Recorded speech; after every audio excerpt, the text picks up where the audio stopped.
ফতোয়া আলমগীরি 2য় খণ্ড পৃষ্ঠা নম্বর 39, মাসালা নম্বর 12 শেষ লাইন থেকে পড়ছি। মাসালা নম্বর 12 শেষ লাইন। কান এবার পুরো আঙুল ঢুকে দেন চাচারা, আর পেছনে কাউকে দেখতে পাচ্ছি না। কি বলছে দেখেন, পুরুষের জননেন্দ্রিয় বোঝাতে হবে, দরকার নাই। পুরুষের জননেন্দ্রিয় সোজা ও শক্ত হয়ে যাওয়ার পরে সে যদি তার স্ত্রীকে তলব করে, মানে স্ত্রীকে ডাকে, স্ত্রীকে তলব করে না পেয়ে সই কন্যা, কি কথা বলেন, বলতেও কেমন লাগছে ভাই, নাউজুবিল্লাহ, মনে মনে পড়েন মাযাল্লাহ আস্তাগফিরুল্লাহ। বলছে কোন বাপ, কি বললাম বলেন তো, কোন বাপ তার যখন জননেন্দ্রিয় শক্ত হয়ে গেছে, তাদের ভাষা, এই সময় তার নিজ স্ত্রীকে ডেকেছে, স্ত্রী আসেনি, এরপরে কি বলছে দেখেন, স্ত্রীকে তলব করে না পেয়ে সই কন্যা, কন্যা মানে বোঝাতে হবে, সই কন্যার উরুদয়ের মধ্যবর্তী স্থানে তা প্রবেশ করায়, তবে এতে এই কন্যার মা তার পিতার জন্য হারাম হবে না। কিউট বয়, এই ফতোয়া কোথা থেকে নিয়েছো? কোন ইবনে মাসউদের ফিকে আছে ফতোয়া যে মাকে ডাকবে, নিজের স্ত্রীকে ডাকবে, স্ত্রী যদি না আসে মেয়ের কাছে চলে যেতে হবে, নাউজুবিল্লাহ মিন যালিক।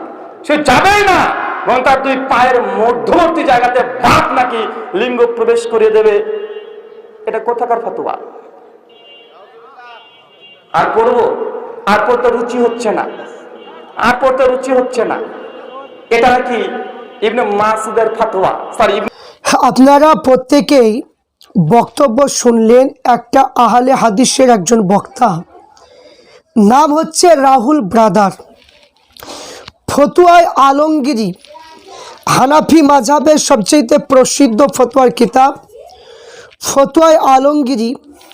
এই কিতাব থেকে একটা বড় মানে কি দুঃখজনক মানে কি কথা বলেছে, যেটা কেন্দ্র করে কিছু অমুসলিমরা ইসলাম ধর্মের প্রতি আঙুল তুলে কথা বলছে। আপনারা প্রত্যেকে তার মুখে বক্তব্যটা শুনলেন। আমি বলবো ভিডিওটা না টেনে আপনারা প্রত্যেকে পুরো ভিডিওটা শুনবেন, প্রত্যেককে অনুরোধ করছি। আমি বটুকনাথপুরে মিলাদে গিয়েছিলাম। মিলাদে যাওয়ার পরে আমি আলোচনা করতে করতে আমি বলেছিলাম যে এই যে অসীম সরকার যে কোরআন শরীফ নিয়ে অপব্যাখ্যা করলো, এবং এই অপব্যাখ্যা করার জবাব এই রাহুল ব্রাদার, যে আহলে হাদিসের বক্তা, এই রাহুল ব্রাদার বলে আমি বাহাজে বসবো। যেইরা বলেছে, আর কিছু আপনার বিজেপি মানে কিছু চুটকি ফুটকি কিছু নেতা, কিছু মানুষ, এরা এই রাহুল ব্রাদারের যে ফতোয়া আলমগীরি যে কুরুচিত মন্তব্যটা সেটা তুলে ধরেছে, যে দেখো ইসলাম ধর্মে লেখা আছে যে পিতা তার মেয়ের সঙ্গে সহবাস করতে পারবে, নাউজুবিল্লাহি মিন যালিক। এই জন্য আমি এই কথাটা তুলে ধরেছিলাম। এবং মিজানুল আজহারি যে মিশরে পড়েছে, যাকে বড় আলেম মনে করে কিছু মসজিদের ইমাম, কিছু ডাক্তার, কিছু মাস্টাররা, আমরা বলবো যে ওরকম যারা নবীর সাথে গুস্তাখি করবে, সাহাবাদের সাথে গুস্তাখি করবে, মানে কি আল্লাহর ওলিদেরকে নিয়ে গুস্তাখি করে, সে কোনোদিন বড় আলেম হতে পারে না। আলেম তাকে আমরা কোনোদিনই বলি না। আলেম হচ্ছে ওরাই যারা ইলমে শরিয়াত, ইলমে মারিফত হাসিল করেছেন, তারাই তো আল্লাহর ওলি হয়েছে। ওই সমস্ত আল্লাহর ওলি দেখে আমরা বড় আলেম আমরা জেনেছি এবং তিনাদেরকে আমরা মানি। আমরা বড় আলেম কেউ নয়। যতক্ষণ ওই দুটো ইলম অর্জন না করতে পারবে সে কোনোদিন নবীর ওয়ারিস হতে পারে না। আর যে নবী ওয়ারিস হবে সে কোনোদিন নবীকে গরু রাখাল বলতে পারে না। সে কোনোদিন উমরি কাজার নামাজ মানে কি নেই বলে ফতোয়া দিতে পারে না। শবে বরাতে রোজা বলে নেই বলে ফতোয়া দিতে পারে না। এই জন্য বটুকনাথপুরের মসজিদের ইমাম আমাকে বললেন যে আপনি কেন এই গীবতটা করছেন? মিজানুল আজহারি বড় মাপের আলেম। আমি বলবো যে মিজানুল আজহারি বড় আলেম বলতে গেলে আমাদের কাছে কিচ্ছু নয়, কারণ আমরা জিনাদের কিতাব পড়েছি, আমরা দেখেছি। আজ যে আলেম বলছে মিজান আজহারি পুরো আলেম, তাহলে আমি বলবো আশরাফ আলী থানভী, কাসেম নানুতুবি, রশিদ আহমদ গাঙ্গুহি, যে সমস্ত দেওবন্দের বড় বড় আকাবির রয়েছে, তিনাদের কিতাবে কোনো জায়গায় দেখাতে পারবেন না যে আল্লাহ নবীকে গরু রাখাল বলেছে। তাহলে আপনি বলুন, তাহলে আপনি মিজান আজহারিকে মানবেন না আপনার আকাবির তাদেরকে মানবেন? তাহলে কে বড় আলেম আপনি বিবেচনা করুন, সাধারণ মানুষ আপনারা বিবেচনা করে দেন। দ্বিতীয়, যে আপনার যে বক্তব্য দিচ্ছে উমরি কাজে নামাজ পড়া যাবে না, যে বক্তব্য দিচ্ছে হাদিস করা নেই, তাহলে এখানে তো বেহেশতি জেওরের মধ্যে রয়েছে মাইকে দেওবন্দি আকাবিরের যে মাসলা মাসাইল কিতাবে, প্রত্যেক কিতাবে লিখেছে উমরি কাজে নামাজ পড়া যাবে, তার দলিলও দিয়েছে। তাহলে আপনি কাকে মানবেন? তাহলে আপনার আকাবির, তাহলে এদের থেকে কি মিজান আজহারি বড় হয়ে গেল? কোনোদিনই নয়। কিন্তু এখানে বড় আফসোসের বিষয়, আমি যেটা বলতে চেয়েছিলাম যে কিছু আহলে হাদিস বক্তা, কিছু আপনার আহলে হাদিস বক্তা, কিছু আপনার মসজিদের ইমাম ওই আহলে হাদিসের বক্তব্য মানে কি এরা ফলো করে, এরা নিজে মুখে দাবি করে আমরা দেওবন্দি মতে চলি, কিন্তু এরা প্রকৃতির দেওবন্দি নয়, এরা হলো আহলে হাদিসের সঙ্গে যুক্ত, এরা আহলে হাদিস।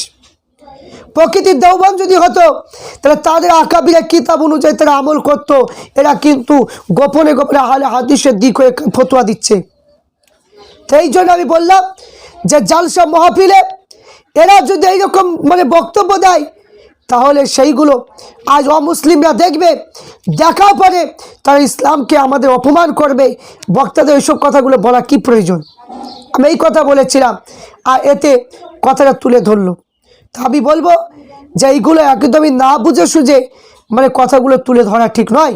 তো আসুন, যে কথাটা বলেছে রাহুল ব্রাদার এবং আহলে হাদিসের বক্তা আকরামুজ্জামান থেকে শুরু করে আপনার মুমতাজুল থেকে শুরু করে কারি ইয়াসিন থেকে শুরু করে মিজান আজহারি থেকে শুরু করে রাজ্জাক বিন ইউসুফ থেকে শুরু করে এবং এইরকম করে অনেক রাজ্জাক বিন ইউসুফের ছেলে এবং মুজাফফর বিন মহসিন, এইরকম করে অনেক বক্তা মানে বেরিয়েছে, এরা এমন এমন ফতোয়া দিচ্ছে, আর সেই ফতোয়াগুলো কিছু অমুসলিম ভাইয়েরা সেইগুলো তুলে ধরে ইসলামটাকে কলঙ্কিত করছে। আমি এই ব্যাপারে বলেছিলাম। তো এখানে চিন্তা করুন, আজ যদি আমাদের মুখ থেকে যদি বেড়ায় যে মসজিদের শবে বরাতে ইবাদত করার চাইতে বেশ্যাখানায় মানে রাত কাটানো ভালো, তাহলে আপনারা কি বলবেন? এই কথাটা কি বলা তো ঠিক হলো? তো মসজিদে ইবাদত মানে করার চাইতে বেশ্যাখানায় থাকা ভালো, এটা কোনো বক্তার কথা হলো? আপনারা বলেন। কে বলছে? আকরামুজ্জামান। এই আকরামুজ্জামান বলছে সূরা তওবার আয়াত নিয়ে, যেটা নাকি জঙ্গি মানে কি জঙ্গিমূলক একটা আয়াত, সন্ত্রাসীমূলক আয়াত। তাহলে চিন্তা করুন, এই মুমতাজুল ইসলাম সে অনেক কিছু কথা মানে কি পীরদের সম্পর্কে বলছে, তাহলে সেই কথাগুলো যেই যে কথাগুলো বলছে সেইগুলো কি আমাদের ইসলাম ধর্মে কি মানে কি আঘাত হিনছে না? অবশ্যই হিনছে।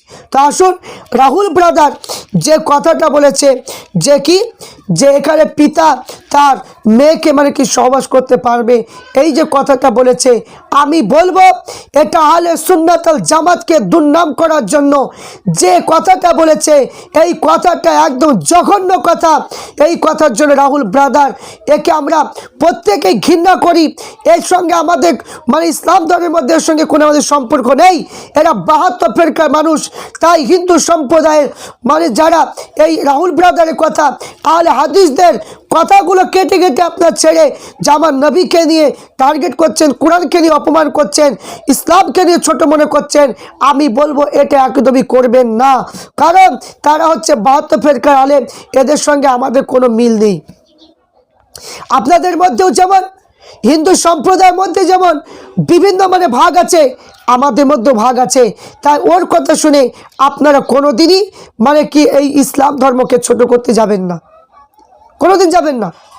তো এখানে যে ফতোয়া আলমগীর দ্বিতীয় খণ্ডের যে পড়াটা পড়েছে, এই ফতোয়া আলমগীরের মধ্যে রয়েছে সেই কিতাবটা হেডলাইনটা কী লেখা আছে সেটা কিন্তু সে পড়েনি।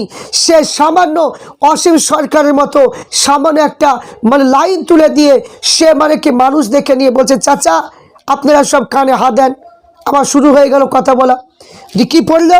তো এখানে যে মশলাটা বলেছে সেই মশলাটা আগে হেডলাইনে কি লেখা আছে সেটা না পড়ে সে মানে কি যে কথাটা বলেছে, এই জন্য রাহুল ব্রাদারকে আমরা সবাই তীব্র নিন্দা জানাচ্ছি। এই সমস্ত মানুষের জন্য, 72 ফেরকার আলেম ওলামাদের জন্য আজ ইসলাম ধর্মকে আজ কিছু মানুষ ছোট মনে করছে, খারাপ মনে করছে, আমরা এগুলো তীব্র নিন্দা জানাচ্ছি। এখানে যে কথাটা তুলে ধরেছে মশলা নম্বর হচ্ছে 12। এখানে যে 12 নম্বর যে মশলাটা বলেছে তার হেডলাইনটা আমাদের আগে জানতে হবে। তো হেডলাইনে যেটা লেখা আছে প্রত্যেকেই পড়বেন। এখানে পিডিএফও পাবেন, আপনারা ফতোয়া আলমগীর পিডিএফ পাবেন। কিন্তু এখানে বাংলার যে সমস্ত কিতাবগুলো বাহির হয়েছে সেইগুলো আরবি থেকে ট্রান্সফার হয়ে, এবার যদি শিক্ষিত মানুষ যদি না হয়, সে যদি ভুলভাল যদি বাংলাতে লিখে দেয়, তার জন্য ইসলাম তো দায়ী নয়। সেটা বলতে গেলে আপনাকে আরবিতে যে ফতোয়ার কিতাব সেই কিতাবে দেখতে হবে ভুল আছে কিনা, তবে আপনি সমালোচনা করতে পারবেন। কিন্তু বাংলা দেখে আপনি সমালোচনা করতে পারবেন না, এটা মাথায় রাখতে হবে। এইগুলো আমাদের ভুল ধারণা। কিন্তু সাধারণ মানুষ বাংলা কিতাব পড়ে পড়ে ফতোয়া দিচ্ছে, বাংলা কিতাব পড়ে ফতোয়া দিলে হবে না। সেটা আপনাকে মানে কি আরবিটা আগে দেখতে হবে, সেই অনুযায়ী আপনাকে এটা মিলছে কিনা সেটা দেখতে হবে। তো এখানে লেখা আছে যে ফতোয়া আলমগীরি 2য় খণ্ডের মধ্যে লেখা আছে আপনার যে মুহাম্মাদাত যাদের সাথে বিবাহ নিষেধ এর বিবরণ। তাহলে যাদের সাথে বিবাহ করা নিষেধ মানে বিবাহ করা যাবে না, এই যে হেডলাইন লেখা আছে। এবং যেসব মহিলার সাথে বিবাহ নিষেধ তারা 9টা ভাগে বিভক্ত। কটা ভাগে বললাম? 9টা ভাগে বিভক্ত। যাদের সঙ্গে বিবাহ করা জায়েজ নয়, 9টা ভাগে বিভক্ত। তো এখানে যেটা লিখেছেন আমরা যেটা দেখব যে 9টা ভাগে বিভক্ত সব দেওয়া আছে এখানে, কাদের কাদের সঙ্গে এখানে সুন্দরভাবে এখানে বর্ণনা করে দেওয়া হয়েছে। আপনারা প্রত্যেকেই মানে শুনুন যে এখানে মশলা নাম্বার 1 এখানে লিখেছে নসব বা রক্ত সম্পর্ক দারুণ যেসব মহিলা বিবাহ করা হারাম তারা হলো ওই ব্যক্তি মা কিংবা নিজের মেয়ে, মানে কি বোন, ফুপু, খালা এবং মানে কি ভাতৃপুত্র, ভাগ্নি এবং উপরোক্ত মহিলাকে বিবাহ করা, তাদের সাথে সহবাস করা অথবা যে কাজে কাম উত্তেজনা বৃদ্ধি পায় অনুরূপ কোনো আচরণ তাদের সাথে করা সব সময় জন্য হারাম, নিষিদ্ধ। এই জন্য মা বলে এ ব্যক্তির দাদি, নানি এবং মহিলাগণে বোঝানো হয়েছে। কন্যা বলে নিজের কন্যা, নাতনি, ছেলে মেয়ের দিকে এই সম্পর্কে মহিলাদেরকে বোঝানো হয়েছে।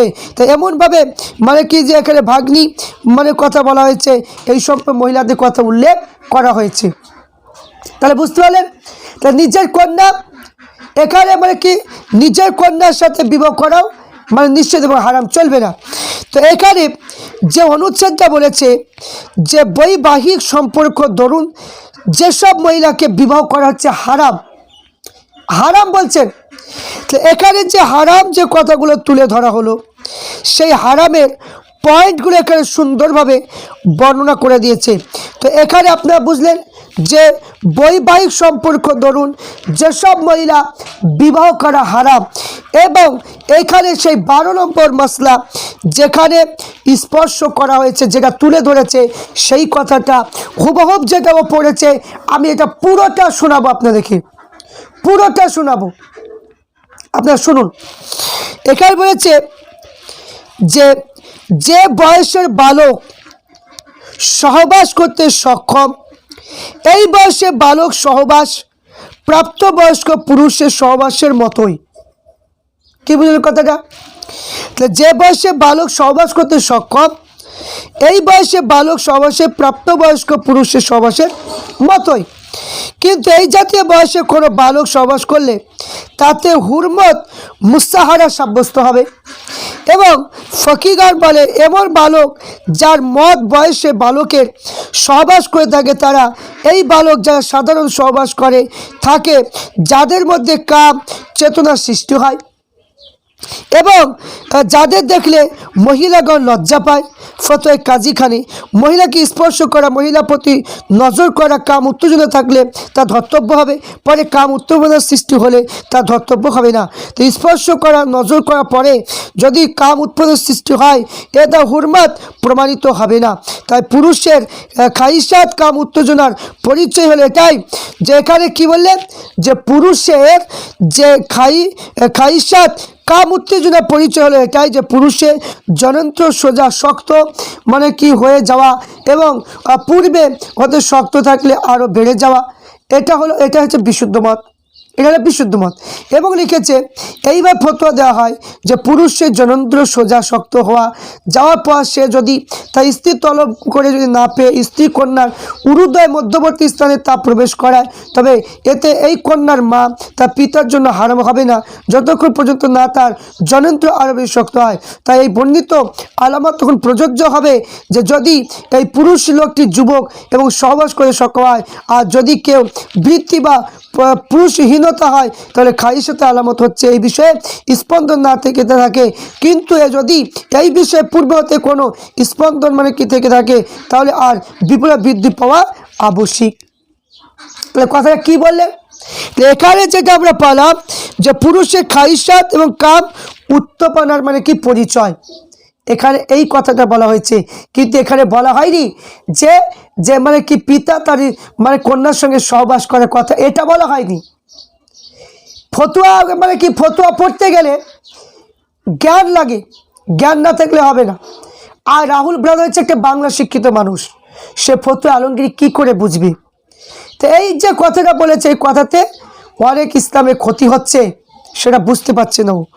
তো এখানে দেখুন এই যে কথাগুলো বলা হয়েছে, তো এই কথাগুলো কতটা নোংরামো কথা, তাহলে আপনারা চিন্তা করুন।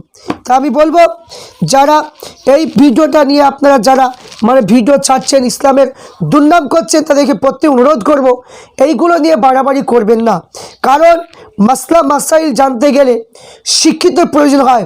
তাই এই 72 ফেরকা আলেম ওলামার বক্তব্য শুনে ইসলামকে কখনো দোষী বানাবেন না, ইসলামকে কোনোদিনই খারাপ মনে করবেন না, প্রত্যেককে অনুরোধ করবো এটা।